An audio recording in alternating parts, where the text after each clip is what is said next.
I was scrolling through Twitter, half distracted by my cold coffee, when a tweet caught my eye. It was a cryptic post about a local official being involved in a scandal, a thread buried among countless trending topics.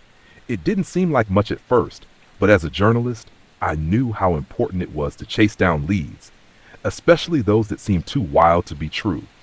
I dove in, starting with a simple retweet and a question. Anyone else hearing about this? Almost immediately, replies flooded in. Most were people speculating, but a few seemed to know more than they were letting on. I started piecing together information, DMing a couple of users who claimed to have inside knowledge. The more I dug, the more real the scandal became. There were hints of bribery, misuse of funds, and worst of all, cover-ups at high levels. This was big. I tweeted my first article about it the next day. That's when things started getting weird. A direct message popped up late at night. Dropped the story. No profile picture, no real name, just a random handle. I ignored it. I dealt with trolls before, and I wasn't about to be scared off. But the messages didn't stop. The next one was more specific. Your apartment. 3rd floor. Room 312, right? I stared at the message, my heart pounding. How did they know that? I locked my doors and checked my windows, convincing myself it was just someone bluffing, trying to scare me. Still, it rattled me. But I couldn't back down. I had to know more. I kept tweeting updates as my investigation progressed, but every new post was met with more threats. The DMs grew more personal. Details about my daily routine appeared. The route I took to work, where I bought my morning coffee. They even mentioned my sister, who lived across town. That's when I started to realize this wasn't just an online threat. Someone was watching me. I tried to report the messages, but Twitter support wasn't much help. I filed a police report, but without any real evidence or a face behind the account, it didn't go far. Every night I lay awake in my bed, glancing at the window, imagining shadows moving outside. Then one evening, as I was drafting my final article, an expose that tied all the pieces together, I received the most chilling message yet. If you publish that, we'll make sure it's your last story. I paused, fingers hovering over the keyboard. My phone buzzed again. A new DM appeared. Look outside. I swallowed hard, glancing at my window. I didn't want to, but I couldn't help it. I walked over, slowly lifting the curtain. At first, I didn't see anything out of the ordinary, just the usual streetlights casting long shadows. But then, my eyes caught movement. A figure stood across the street, under a dim streetlight, wearing a hooded jacket. They didn't move, just stood there, facing my building. My phone buzzed again. Now do you believe us? I backed away from the window, heart racing, my mind spinning. I knew I had two options: pull the article and stay safe, or hit publish and expose everything, no matter the risk. I was never one to back down, but this felt different, dangerous. I needed to think fast. My phone buzzed once more, but this time it wasn't a message. It was a notification, a retweet. Someone had shared a draft of my article, the one I hadn't even published yet. That's when I realized I wasn't just being followed. I'd been hacked.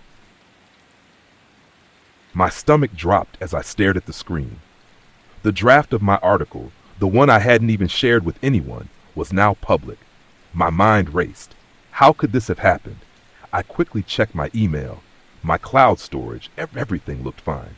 But somehow, they had gotten in. They were controlling the situation more than I ever realized. Another notification pinged. The article was spreading fast, people commenting and retweeting it before I even had a chance to take it down. I felt a chill crawl up my spine. This was no longer in my hands. Panicking, I turned off my computer, grabbed my jacket, and rushed out of my apartment. I needed space to think, to clear my head, but most importantly, to get away. I couldn't shake the feeling that whoever was outside had eyes on me. As I reached the lobby, my phone buzzed again. I stopped to check it. Another message. Leaving won't help. We see you. I froze. They knew I'd left the apartment. How? I looked around the lobby, scanning every corner, every potential hiding spot. Was someone watching from a car parked outside? Was it the person standing across the street earlier? My heart pounded as I pushed open the door and stepped into the cool night air. I could feel eyes on me, even though I couldn't spot anyone. My phone buzzed again, this time with a call from an unknown number. Instinctively, I picked it up. "You don't get to control the story anymore," said a calm, Measured voice on the other end. We do. I felt my mouth go dry. Who are you? I managed to stammer, though I wasn't sure I wanted to know the answer. The voice chuckled softly. That's not important. What matters is that we've allowed the article to go live. You're going to be a hero, just like you wanted. The truth is out there now. But heroes don't always get happy endings. My blood ran cold. Why? I asked, my voice shaky. Why did you let it spread if you didn't want it out? Because now everyone knows the truth, and you're part of it, the voice replied, and you'll never be safe again. I hung up, my hands trembling. I felt trapped, like I had been caught in a web with no way out. The story I had fought so hard to expose was now beyond my control. It was out there, but so was I, targeted, vulnerable, and exposed. But then, something shifted in my mind. I couldn't live in fear forever. I had spent my life digging for truth, standing up to injustice, and fighting for the right to tell stories. They had taken control of this situation, but I still had one thing left, my voice. I walked back into my apartment, locked the door behind me, and sat down at my computer. Taking a deep breath, I opened Twitter and typed a new post. They tried to silence me. They failed. Here's the truth. And I attached every piece of evidence I had gathered, every detail of the threats, every screenshot of the messages, and even the location of the article they had spread. I wasn't going to back down. I hit publish and sat back, waiting. The notifications started flooding in again, but this time they weren't threats. People were retweeting my post, journalists were reaching out, and the public was starting to take notice of what had happened to me. I knew it wasn't over. They were still out there, watching. But now, the spotlight wasn't just on me. It was on them too. In that moment, I realized the power of the truth wasn't just in the story. It was in the fight to keep it alive, no matter the cost.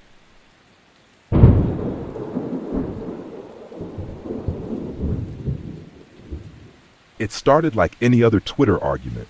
Some random person taking offense at a harmless tweet I'd posted about the student housing situation on campus. I shot back with a sarcastic reply, figuring it would end there, but the troll kept coming. Insults, mocking my profile, the usual stuff. I didn't think much of it at first. The internet's full of trolls, right? The next day, I woke up to a string of DMs from the same account. You think you're clever, don't you? One read. I know where you live, smartass. That got under my skin. But again, I shrugged it off as some loser trying to scare me. I blocked the account, thinking that would be the end of it. It wasn't. Later that afternoon, as I headed to my afternoon class, my phone buzzed with a Twitter notification. I hesitated before opening it. The troll had made a new account, and this time, they weren't just throwing insults. They had posted a photo of me, walking right there on campus. The caption? Nice jacket. Must be warm today, huh? My blood ran cold. That photo had been taken just minutes ago. Someone was following me. I scanned the area around me, but the campus was crowded. Students walking in every direction, chatting, laughing, glued to their phones. Any one of them could be the person behind this. I pulled my jacket tighter and quickened my pace, heading straight to the student union, where there were plenty of people around. I tried to reason with myself. Maybe it was just some tech trick, maybe it was a coincidence. But the tweets kept coming. Another one popped up just after I sat down. A picture of my dorm building, taken from outside. Home sweet home. My heart raced. This wasn't just someone trying to mess with me online. This was real. They were out there, and they knew exactly where I lived. I didn't go back to my dorm that night. Instead, I crashed at a friend's place, too paranoid to even check Twitter. My mind kept racing. How did they know so much about me? Who were they? And how had they gotten this close? The next morning, I finally worked up the nerve to check my phone. Another message was waiting for me. But this time, it wasn't just a random tweet or a photo. It was a detailed schedule of my day. When I had classes, where I'd be eating lunch, even the route I usually took to get to the library. It was all laid out, down to the minute. I tried to keep calm, but the feeling of being watched was overwhelming. It wasn't just some harmless internet argument anymore. Someone was stalking me. I decided to confront them, report the account, go to campus security, anything to make it stop. As I headed to the security office, my phone buzzed again. I hesitated before looking, knowing it would be something worse. It was a video of me, taken from behind, walking down the same hall I was in right now. I stopped dead in my tracks, fear crawling up my spine. The video was from moments ago, meaning they were right here, watching me. I spun around, scanning the hall for anyone suspicious, but all I saw were students hurrying to class. No one stood out. Then my phone buzzed one last time. "Don't bother looking. You'll never see me coming." And that was it. My heart pounded as I stood frozen in the hallway, the words on my screen taunting me. I felt a cold sweat break out across my forehead, and for a moment I couldn't move. I glanced around, but everything seemed so normal. Students walking by, laughing, talking, oblivious to the panic clawing at me from the inside. I took a deep breath. I couldn't let them win. Whoever this was, they wanted me to be afraid, to feel helpless. I wasn't about to give them that satisfaction. I shoved my phone into my pocket and made my way to the campus security office. When I arrived, the officer behind the desk looked bored, like they were expecting another report of a stolen bike or a lost ID. I explained everything. How it had started with a Twitter argument, how they tracked my every move, even down to the video from moments ago. To my relief, the officer's expression shifted from boredom to concern. "This is serious," he said, his tone firm. "We'll need to track this account and see where the posts are coming from." They took my phone, copied down the details of the tweets, and assured me they would get IT involved to trace the source. While they worked, I sat in the waiting area, my knee bouncing nervously. I kept glancing over my shoulder, expecting to see someone watching me, but the office was quiet. About half an hour later, the officer called me back to the desk. "We've got something," he said. "The IP address linked to the account is coming from on campus, and it's not far from here." My stomach dropped. Whoever was stalking me was right here, close by. They hadn't just been following me online. They were physically near me the whole time. "We're going to send an officer to check it out," he continued. "In the meantime, you should stay here, just in case." As they prepared to leave, I asked the officer, "Do you think it's someone I know?" He paused for a moment, then said, "We won't know until we find them, but it's possible. People can hide behind anonymity online, but when they're this close, it's likely someone familiar with your routine." That thought made my skin crawl. Had this been someone from my classes? A fellow student I passed every day without noticing? The minutes ticked by slowly. I tried to distract myself by scrolling through social media, but every notification made me jump. Just as I started to relax, my phone buzzed again. I didn't want to look, but I had to know.